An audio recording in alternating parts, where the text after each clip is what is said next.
Hello everyone, welcome back to my YouTube channel all about radio. और आज हम MRI के फर्दर सीरीज में जो कि हमने हार्डवेयर के बाद अब स्टार्ट करना है वो है पल्स सीक्वेंसेस। तो पल्स सीक्वेंसेस जो एमआरआई में उनको दो कैटेगरी में एक्चुअल में डिवाइड किया गया है। The very first one is spin echo pulse sequences and the other one is gradient echo pulse sequences. अब इनमें क्या डिफरेंस होता है, ये किस टाइप की होती हैं, क्या क्या होता है, सब कुछ डिटेल में डिस्कस करेंगे। बिना टाइम वेस्ट किए हम इस लेक्चर को स्टार्ट करते हैं। लेकिन अगर इससे पहले आपने इस चैनल को सब्सक्राइब नहीं किया है, डू सब्सक्राइब द चैनल। सबसे पहले आपको मैं बताता हूं एक पल्स सीक्वेंस हम किसे कहते हैं। So pulse sequence enable control of the way in which the system applies RF pulse and gradients. कहा जाए तो ओवरऑल आपका एमआरआई सिस्टम ये डिसाइड कर पाता है कि कब कितने टाइम ड्यूरेशन में 90 डिग्री या 180 डिग्री आरएफ पल्स को यूज किया जाएगा या फिर ग्रेडियंट्स को अप्लाई किया जाएगा। So that is all decide during the pulses sequences. They are used to determine image weighting. और ये जो टाइमिंग है एक्चुअल में ये डिसाइड करता है कि हमारा जो पर्टिकुलर टाइमिंग के बाद कौन सी वेटेड इमेजेस आएंगी, मतलब क्या वो T1 वेटेड होंगी या वो T2 वेटेड होंगी या वो आपके इन्वर्जन होंगे या सो ऑन, जो भी आपके अलग अलग वेटिंग इमेजेस होते हैं। Dephasing caused by magnetic field inhomogeneities produce a rapid loss of coherent transverse magnetization and therefore signal, so that it reaches zero before most tissues have had time to attain their T1 or T2 relaxation times. If you remember, जब हमने 90 degree RF pulse apply करने की बात की थी और 90 degree को of करने के बाद आपको मैंने बताया था एक फ्री इंडक्शन डिके होता है जो कितने टाइम में होता है, 10 मिली सेकेंड्स में होता है, which is too fast to measure any significant relaxation.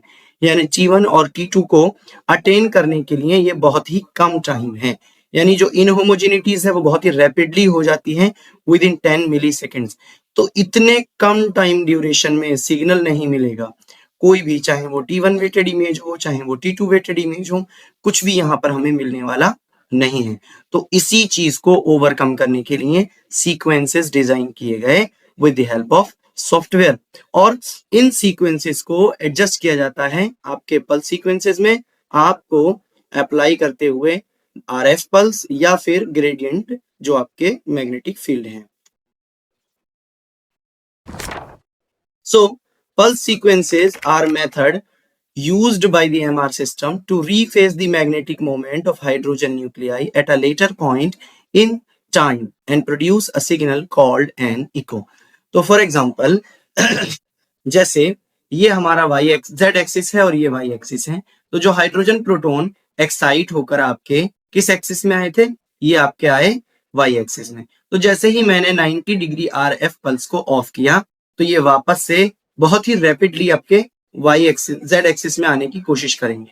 तो ऐसे में इसको बीच में ही कहीं पर रोकना होगा, और यहां पर रोकने के लिए अगेन एक और आरएफ पल्स अप्लाई किया जाता है, जिसकी वजह से ये अगेन एक्साइटेड स्टेट में जाएंगे और हमें एक सिग्नल प्रोवाइड करेंगे, उसे हम इको बोलते हैं।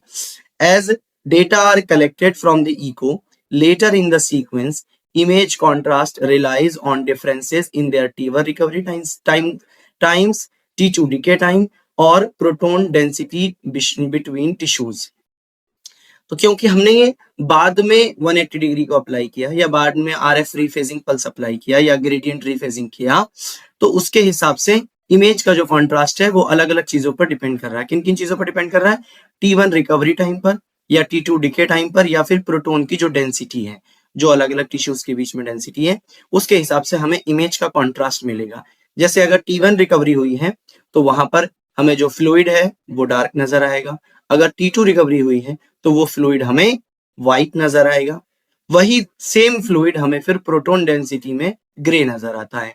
तो ये जो डिफरेंस आया that is because of the RF applied later, मतलब 90 डिग्री एक्साइटेशन पल्स को जब हमने ऑफ कर दिया फिर एफआईडी हुआ और उस एफआईडी के बाद जो हमें सिग्नल मिलेगा दैट इज नोन है। उसके बाद हम 180 डिग्री रीफेजिंग पल्स यूज करेंगे तब हमें सिग्नल मिलेगा इको, और उससे फिर आपका T1, T2 या PD इमेजेस हमें मिलते हैं। So there are two ways of rephasing the magnetic moment of hydrogen nuclei to produce an echo by using additional 180 degree RF pulse or using gradients. इसको दो तरीके से किया जा सकता है.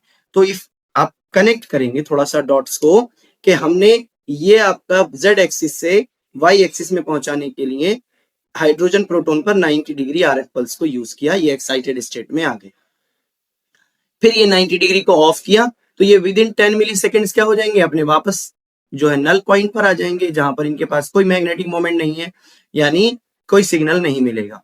तो हम क्या करते हैं, जब ये वापस आ रहे हैं इसी बीच में 180 degree either 180 degree RF rephasing pulse apply करेंगे तो ये वापस से अपने एक्साइटेड स्टेट में आ जाएंगे, या फिर ग्रेडियंट पल्स को ऑन करेंगे और ये हाइड्रोजन अगेन एक्साइटेड स्टेट में जाते हैं. तो इस तरह से दो टाइप से इनको एक्साइट किया जा सकता है. उसी के बेसिस पर मैंने आपको बताया था ये दो कैटेगरी में डिवाइड किए गए. अगर हमने 180 डिग्री RF पल्स यूज किया तो वो स्पिन इको सीक्वेंसेस कहलाते हैं. अगर हमने ग्रेडियंट यूज किया तो वो ग्रेडियंट इको पल्स सीक्वेंसेस कहलाते हैं. So sequences that use a 180 degree RF pulse to generate an echo are called spin echo pulse sequences. Those that use a gradient are called gradient echo pulse sequences. So there are many different pulse sequences and each is designed for a specific purpose. क्या क्या है, जैसे सबसे पहला SE यानी इसको हम spin eco बोलते हैं, FSE फास्ट स्पिन इको बोलते हैं, TSE टर्बो स्पिन इको बोलते हैं, IR यानी इन्वर्जन रिकवरी स्पिन इको होता है, STIR मतलब short tau inversion recovery, fluid attenuated inversion recovery, drive मतलब है ड्रिवन इक्विलिब्रियम. तो ये अलग अलग टाइप की सीक्वेंसेस होती हैं, उनके अलग अलग जो हैं पर्पस होते हैं. इन सभी को हम later on one by one sequence by sequence discuss करेंगे. सो इस पर्टिकुलर में आपको अगर मैं डायग्राम के थ्रू बताऊं स्पिन इको पल्स सीक्वेंस क्या होती है, तो सबसे पहले हमने 90 डिग्री RF पल्स अप्लाई किया. 90 डिग्री RF पल्स से रेजोनेंस होगा और हाइड्रोजन प्रोटॉन एक एक्साइटेड स्टेट में जाएंगे. तो यहाँ कहीं बीच में ही हमें क्या मिलने वाला है, एक जो आपका FID यानी फ्री इंडक्शन डीके मिलेगा, लेकिन उससे सिग्नल तो नहीं मिलता है. तो 180 डिग्री RF पल्स अप्लाई करेंगे जो एक्साइटेड स्टेट में लेके जाएगा और यहाँ पर हमें मिल जाता है स्पिन इको.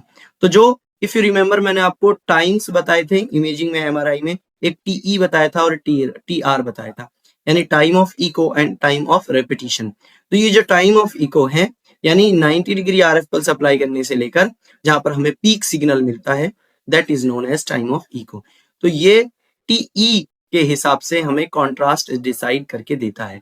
TE लॉन्ग होगा तब कैसा कॉन्ट्रास्ट होगा, यानी T1 होगा या T2, TE शॉर्ट होगा तब क्या होगा, या PD होगा. That is all dependent because of the times.